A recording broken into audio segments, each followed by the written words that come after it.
This is Fothentic History.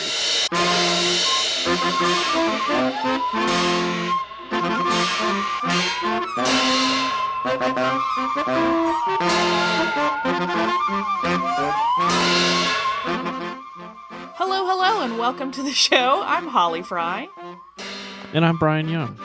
And Brian, one of the most fantastic things about the galaxy historically is the wide range of diverse sentient species that somehow all manage to learn to communicate and work together and live together.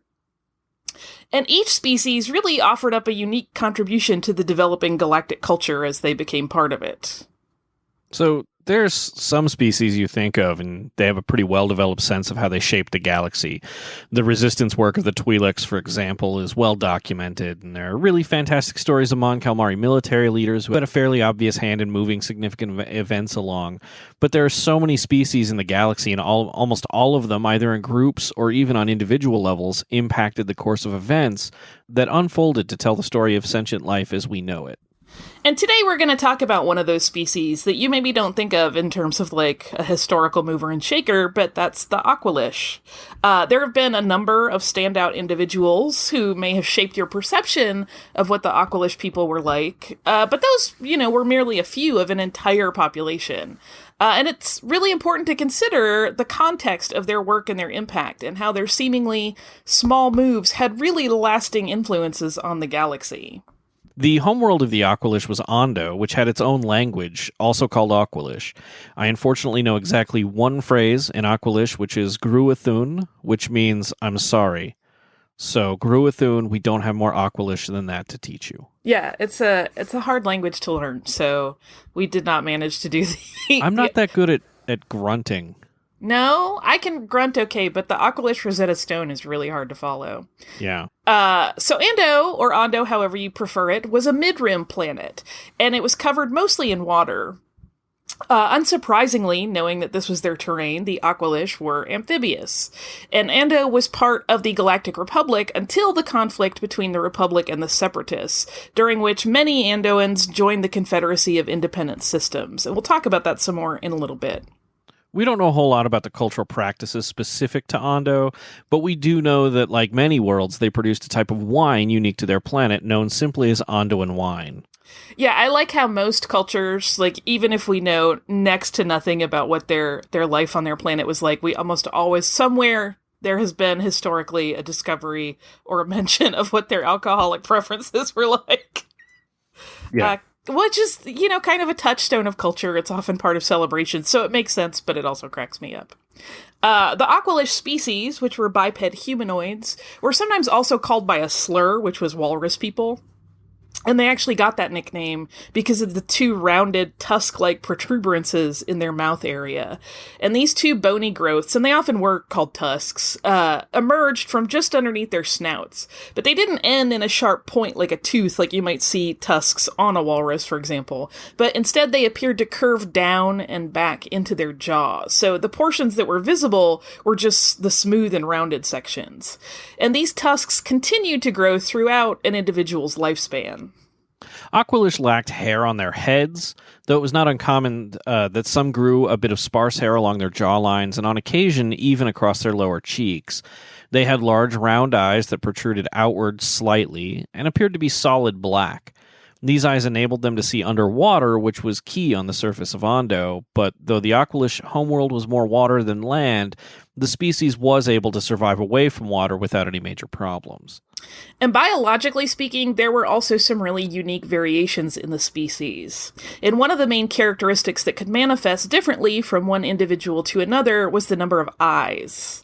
Some members of the species had 2 eyes, but some had 4. In the case of 2-eyed Aqualish, the eyes sat more or less where you would expect them on most bipeds, on the upper half of the face, spaced evenly on either side of the snout area. In cases where Aqualish had 4 eyes, the additional 2 eyes were generally about 50% smaller than the 2 primary eyes, and sat just below the first set, above and slightly to the side of the top of the tusks. And another variation point for the Aqualish species was their hands. They had either 3 or 5 finger-like digits on each hand, and like the jaw area, the hands could feature hair growth as well. And there is actually some debate on whether there was actually a third type of hand. And this type, which is inconsistently represented in the paleontological record, looked more like a smooth hoof or a hard shell shape with no individual digits. It's sort of interesting to think about, like, all of the different sorts of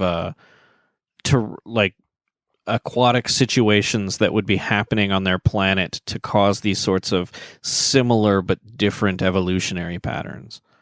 Yeah, and we don't have a good sense genetically of how these variations occurred. Like, could it be a case where, two-eyed parents could have four-eyed children? Like, that's just a recessive gene or something? Yeah, we just don't have a good sense in terms of genetics how those shifts were passed on, or if they were truly like a mutation. Like, some of the Andoans would have 4, and others maybe in a different geographical location on the planet would only have 2 eyes. Like, that's not entirely clear. Yeah. So the debate over that third possible type of extremity we were talking about has puzzled and vexed historians, anthropologists, and paleontologists for decades. We don't know if it was a true species mutation, a surgical graft, or even an accessory that was worn over the natural hand. The evidence is just mixed enough to ensure that debate rages on. To further complicate matters, modern totems and figures based on the Aqualish have sometimes featured this possible mutation, leading to the incorrect belief that it was more common than it likely was in actuality. It reminds me of the situation where physical representations you see of ortolans have legs, but they actually only have 2 limbs. Yeah, it's very similar situation where there have been, representations that have populated culturally that aren't necessarily biologically accurate. And we're going to actually come back to this in a bit, but for now, we're going to move on and talk about 3 of the probably most prominent Aqualish that people may have heard of, or they may not. So we're going to fill in some of the blanks on those and how they each really did shape some of the course of history. One interesting but lesser-known Aqualish was Wabo. After the fall of the Republic, when the Galactic Empire had seized control of the galaxy, Wabo lived on Garel in the Outer Rim. And just in the interest of trivia, he had 2 eyes, hands with 5 digits, and a uniform beard that covered his lower cheeks and jowls. And Wabo was a weapons designer and basically an arms dealer. He was willing to negotiate and sell the work that was done on Garel to the Empire. And when he was working to sell a large shipment of T7 ion disruptors to the Empire, his meeting about that transaction, which took place on a shuttle that was running from Lethal to Garel, was infiltrated by a rebel unit. For context, those weapons weren't actually legal. They were banned by the Galactic Senate after they were used to decimate most of the Lasat species. But the Empire had plans that would reinstate the use of the deadly T7s and was planning to use Wabo's shipment for prototypes to shift them into mass production. And the illicit nature of these prototypes is likely why this sale had to be worked out in a low-key, one-on-one meeting. Wabo had been doing arms deals for a while, and he really did not want to have to deal with stormtroopers and bureaucrats and all the red tape that might go with a more official channel of selling these. He just wanted to hand over the weapons, get the cash, and call it a day. The clandestine nature of the meeting, with no Imperial security, as well as the fact that the 2 negotiators didn't speak the same language, created key vulnerabilities that the rebels were able to exploit.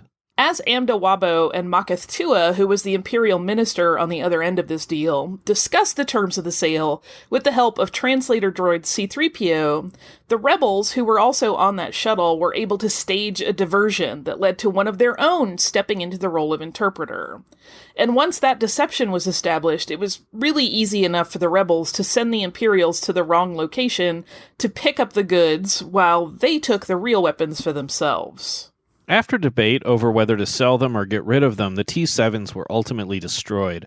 So in this instance, Wabo's inability to speak Galactic Basic led to the destruction of a large number of deadly weapons, and in turn prevented them from going into mass production, which would have undoubtedly led to innumerable deaths. And moving on, more well-known than Wabo was Newdow, who, as a senator of the Republic, had a strong impact on the course of galactic politics. Newdow was a four-eyed Aqualish, and his hands had 3 digits and they were void of hair. He had some facial hair, kind of along his jawline, but it was pretty patchy and stringy. Poe Newdow was a career politician. He was still in public service when the conflict between the Republic and the Separatists began. Early on in the escalating political tension, Newdow opted to throw his lot in with Count Dooku. He traveled with his aide, Nank Toon, to Geonosis for a clandestine meeting where he and a number of other members of the Galactic Senate swore their backing to the Sith Lord and the Separatist cause. And the next step was the official formation of the Confederacy of Independent Systems. And as one of the first who joined an alliance with Dooku, Poe Newdow is considered one of the founding members of the Confederacy. While some of the politicians who joined the Confederacy did so for ideological reasons, it appears that Poe Newdow's motivations were at least partially rooted in greed. Even before the Battle of Geonosis, he'd been convincing and coercing other senators to side with Dooku and the Separatist cause. He also committed a significant amount of Ando's resources to that cause, and he was richly rewarded for doing so. He became the head of the hypercommunications cartel that ran the Confederacy of Independent Systems communications network. And that job was given to him by the Techno-Union and banking clan in exchange for his backdoor dealings to bolster the Separatists' finances and support system. And in fact, Newdow was still on Geonosis when the First Republic troops landed there to rescue Senator Padme Amidala and the Jedi Anakin Skywalker and Obi-Wan Kenobi. And that moment marked the official beginning of the Clone Wars, and Poe Newdow and his fellow Separatist conspirators fled the planet. Poe Newdow maintained his alignment with Dooku and the Separatists throughout the war, and as a member of the Separatist Council, he was among those who were secreted away on the outer rim planet of Utapau to stay hidden and protected by Grievous as the conflict escalated. And when Obi-Wan Kenobi arrived on Utapau, of course, his fight with Grievous catalyzed the Battle of Utapau, and it hastened the moving of the Separatists to a new location. That move had already been planned and underway, but the timeline became much more urgent once this fight broke out. And so Newdow and his co-conspirators were moved to the planet Mustafar. Unbeknownst to them, of course, they'd actually been caught in a game of political cat and mouse. Lord Sidious and Count Dooku had lured them into the Separatist Pact as part of a larger plan to wrest power for the Sith. The Clone Wars between the Galactic Republic and the dissenting Separatists had been part of a plot on Sidious's part to destabilize the galaxy's government, making it possible for him to ultimately seize leadership and declare himself emperor.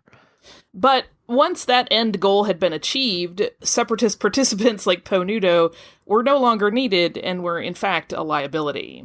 So while Newdow and his colleagues waited on Mustafar for news, they were actually killed en masse when Darth Vader arrived in one of Vader's very first tasks for his new master, Sidious. So while Poe Newdow played only one of many parts in the larger story of the Republic's fall, the impact of his actions was pretty powerful and immense, and it affected billions of people throughout the galaxy. And perhaps the most well-known Aqualish is Ponda Baba, and in truth, he probably would not have landed in any history book were it not for the fact that his life brushed up against that of Luke Skywalker, when the Jedi hero was still very young and hadn't achieved any of the accomplishments that would cement him as a folk hero and near demigod to some. And because of Luke Skywalker's importance as a historical figure, just about anyone who he came in contact with along his life's journey becomes part of the historical record. And that's really how we've come to know so much about Baba, an individual whose life was somewhat shady but fairly unremarkable in the grand scheme of things, though he did manage through happenstance to be in key locations at historic moments. We don't really know a whole lot about Ponda Baba's early life, though it is known that he was an Ando native. Historians have been able to pinpoint the moment in his life when he partnered up with Dr. Cornelius Evazan, but that's really the earliest piece of his history that's known so far. It's always possible that more will be discovered, some document or fossil or any number of things could appear. He was well known in terms of having his bad temper and for punching down. Basically, he would purposely pick fights with people that he believed were weaker than he was. In terms of physicality, Ponda Baba was a two-eyed Aqualish and had hair growth along his jaw. He stood about 1.8 meters tall, though some sources indicate he was a bit shorter than that. His hands, however, have some inconsistent descriptions in their documentation. And this actually loops back to that issue that we mentioned earlier in the discussion about hands, which is, we're using that term as a general to sort of quickly key into what we mean when we talk about the extremities of the arms. There is some record of Ponda Baba in particular having that third extremity variation that we mentioned earlier on in the show. But because of his association with Dr. Cornelius Evazan, who was a cosmetic surgeon that came to be known for some really unscrupulous experimental procedures, it's unclear if this possible unique species variation could actually be linked to that relationship and absolutely not a naturally occurring mutation. There's also record of Baba having 5 digits on his hands with a fairly thick, hairy coat on the backs of them. And this is obviously at odds with the other records. This one historical figure has launched a great deal of discussion and debate. And to further complicate matters, there was another Aqualish named Teek Sidbom who bore a striking resemblance to Ponda Baba and sometimes ran in similar circles. And the two were sometimes confused for one another, which just adds another layer of haze to historical accounts. So it's unclear what was really going on there and what was maybe true and whether there was some manipulation in the mix. But aside from whether any given expert feels one representation or the other is more correct, this whole debate really brings into sharp focus the challenges that many historians run into in researching the past. And sometimes 2 or more detail incongruities sort of have to be recognized and acknowledged, even if they can't be fully reconciled. So Baba and Evazan met when the notorious doctor was the captive of a bounty hunter, and Ponda Baba saved his life and freed him. The pair were virtually inseparable after that. Their friendship was combative, and it's believed that Baba considered collecting the bounty on Evazan himself at least once. But ultimately, the ongoing business partnership that they developed as spice smugglers, working primarily for Jabba the Hutt, was really more worthwhile financially than a one-time bounty payout. So the pair stuck together, and their life of crime got them into a number of scrapes, and they ended up having to live just a step ahead of the various bounties on them at all times. In an odd twist of fate that put the criminal duo at a historic turning point for the galaxy, Baba and Evazan had traveled to Jeddah just before the Holy City was targeted as part of a secret weapons test of the first Death Star. Accounts even put them on the same street as the rebel martyrs Jyn Erso and Cassian Andor, and somehow, though the exact details are unclear, the smugglers made it off the planet before they fell victim to the deadly blast that completely destroyed Jeddah City and its inhabitants. And after the Jeddah incident, the two made their way to Tatooine, presumably to connect with Jabba, and it was there that fate would ensure that they became part of history in the making. So while Baba and Evazan were stopping at Chalmun's Cantina in Mos Eisley for a drink, an elderly man and a teenager entered the establishment. The older man left the teen at the bar when he talked to some other patrons, and once Ponda Baba saw that what he thought was an easy target, he decided to engage in a little chest thumping to intimidate the teen. Of course, he didn't realize that the older gentleman was the legendary Jedi Knight Obi-Wan Kenobi, and when Kenobi intervened in the situation, it led to Ponda Baba losing one of his arms to the blade of the Jedi lightsaber. The teenager, of course, was Luke Skywalker, and after Skywalker joined the Rebel Alliance and ultimately became a key figure in toppling the Empire, his entire life story became the focus of everyone in the galaxy who wanted to learn about the young man who had done what seemed impossible. And that is how Ponda Baba became so well known. Baba did survive his encounter with Kenobi and Skywalker, though he'd lost a lot of blood. His wound wasn't cauterized by Kenobi's lightsaber, and this had led to some speculation that Aqualish blood won't cauterize, though there's not much additional information on the matter. That's one of the things that I really hope some archaeological dig discovers, like, evidence that will give us the key to some of the, like, biological aspects of Aqualish physiology. Like, I think there are some really interesting things there that we know a little bit about, but not nearly enough. And Dr. Evazan did attempt, actually, to reattach Baba's arm, but that was an ultimately failed effort, and the patient almost died from the procedure. And unfortunately, after that point, he pretty much vanishes from all historical records. We really don't know if Ponda Baba went into hiding or if he met a bad end.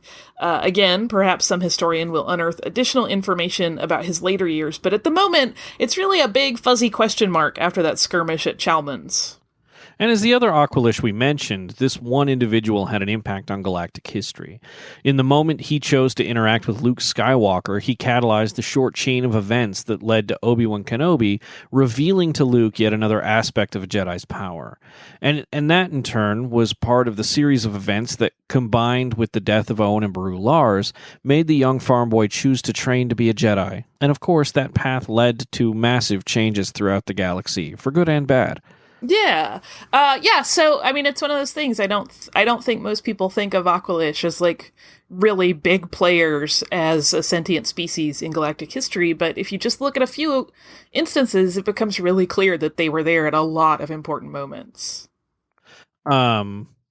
So that's that's it for the Aqualish. I'm sort of fascinated that there's I'm really glad that we were able to get representatives of the species that were different, but I don't want anyone to think that Aqualish are just sort of uniformly bad people. Yeah, not at all. I mean, unfortunately, that is the element, right? That there are the ones that got sort of famous, and I'm using the air quotes for famous, all were involved in some level of shadiness. But like I said at the beginning, those don't represent the entire species. For sure. But it does, again, kind of make you aware of sort of that butterfly effect of, one individual can really affect massive change, even if it's not immediately apparent at the time that they're making the decisions that cause all of those things. So, yeah.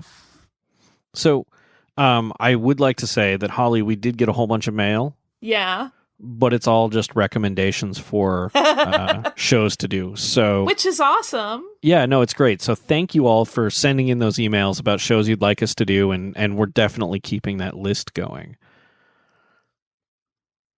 Where should people look for Brian online? Oh, people can look for Brian online at you can find me on Twitter at Swankmatron, and you can find all of my associated stuff there, whether that's my books or information about me ranting about Star Wars or whatever. And I also do a podcast with Holly and Mike Pilot called Full of Sith, and you can find me at fullofsith.com there, and or brianyoungfiction.com as well. Where can people find you, Holly? I'm on Twitter as Surliest Girl, and my day job is another history podcast called Stuff You Missed in History Class, which you can find at missedinhistory.com, and then from there you can springboard to all of our social media, which is pretty much Missed in History across the board. So do all that. Yeah, and if you're interested in getting in contact with us, not just to send us ideas for the show, which we love to hear, but if you want to tell us about any unique perspective on an historical event we've talked about, go over to fothentichistory.com. That's Fothentic with an X, and use the contact form there to get us an email, and we would love to read it and read it on the show. And you can find Fothentic History on Twitter at Fothentics. And if you type in Fothentic History in Facebook, you can find us there as well. And new episodes, obviously, we'd love to have you review those anywhere you find podcasts. So on iTunes or Stitcher or Google Play or wherever you find them, feel free to drop us a review. That would help us immensely. So do you have anything else, Holly? I don't, just that I hope that everyone goes out and explores the history they love. That is, I couldn't have said it better. So until next time.